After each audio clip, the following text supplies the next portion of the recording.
નકલી વિઝા રેકેટનો પર્દાફાશ। 10 વર્ષમાં 700 નકલી સ્ટીકરો બનાવ્યા। એક આરોપીની ધરપકડ।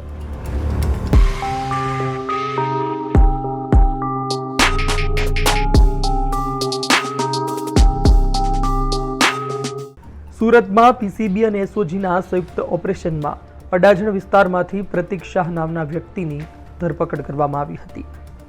નકલી વિઝા બનાવતી ફેક્ટરીનો પર્દાફાશ કરવામાં આવ્યો હતો।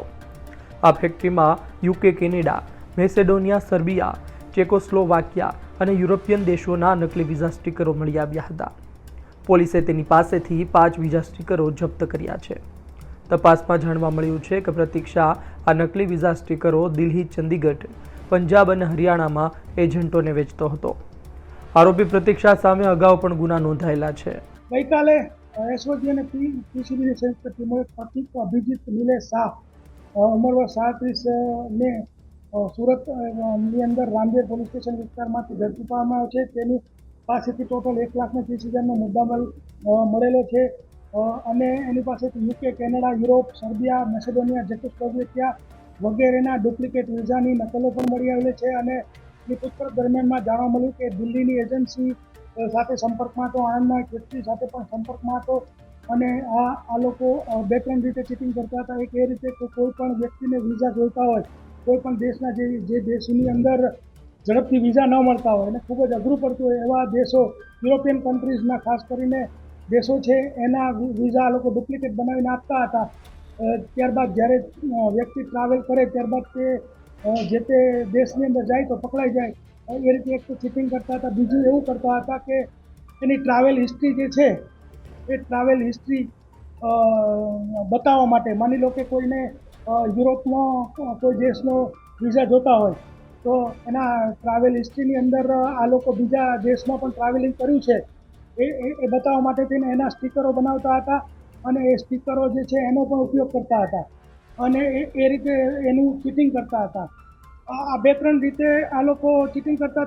તે ઉપરાંત જે એજન્સી છે, આ જે દિલ્હીવાળી એજન્સી કે જે લોકો કબૂતરબાજી કરતા હોય એ લોકો પણ સ્ટીકરો જે છે એ આ જે પ્રતીક શાહ છે એની પાસેથી બનાવતા હતા અને અહીંથી આ સ્ટીકર એને મોકલવાના 15,000 રૂપિયા વસૂલ કરતો હતો।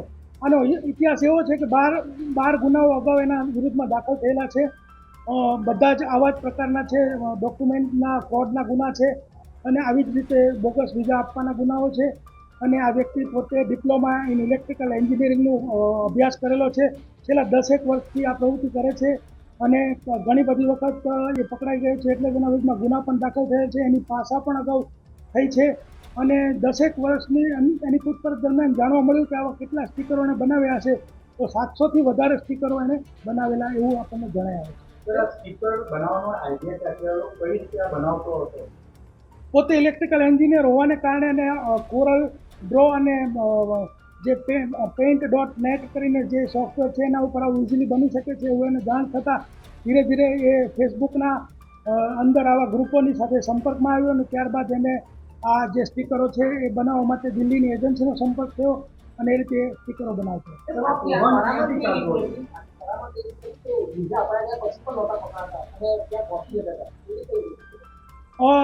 જે પૂછપરછ દરમિયાન જાણવા મળ્યું એ મુજબ જે એજન્સીઓ કબૂતરબાજી કરતી હોય કે કોઈ પણ વ્યક્તિને અન્ય દેશમાં પૂછ કરવાનો હોય તો એના માટે પણ વિઝા આ લોકો બોગસ બનાવીને એની સાથે આપતા હતા કે ઘણી વખત જો કોઈ એજન્સી એને ડીપલી સર્ચ ન કરે તો એને સાચા વિઝા માનીને પણ જવા દઈ શકે। તે ઉપરાંત ઘણા બધી વખત પકડાઈ પણ ગયા છે એટલે જ એના વિરુદ્ધમાં 12 ગુના દાખલ થયા છે અને ઘણી વખત આ લોકો બોગસ વિઝા આપી દે અને વ્યક્તિ જતો રહે તો ઠીક છે, નહીંતર એવું જો એ પકડાઈ જાય તો એની સાથે ચીટિંગ થયું, એ રીતે પણ આ લોકો ચીટિંગની પ્રવૃત્તિ કરતા।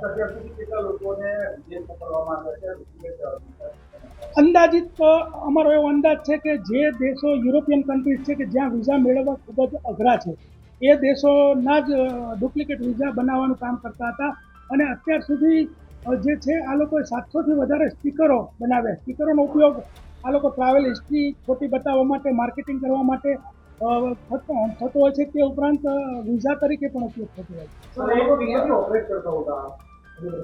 આ જે વ્યક્તિ પકડાયો છે સુરતથી જ ઓપરેટ કરતો હતો પણ એ જેના સંપર્કમાં છે એ એક આણંદનો વ્યક્તિ છે, બીજા એક હર્ષ કરીને જે બેંકોક થાઇલેન્ડમાં રહે છે એ ઉપરાંત દિલ્હીના 2 વ્યક્તિ પરમજીતસિંહ અને અફલાક તથા સચિન શાહ આ બધા દિલ્હી થી ઓપરેટ કરે છે.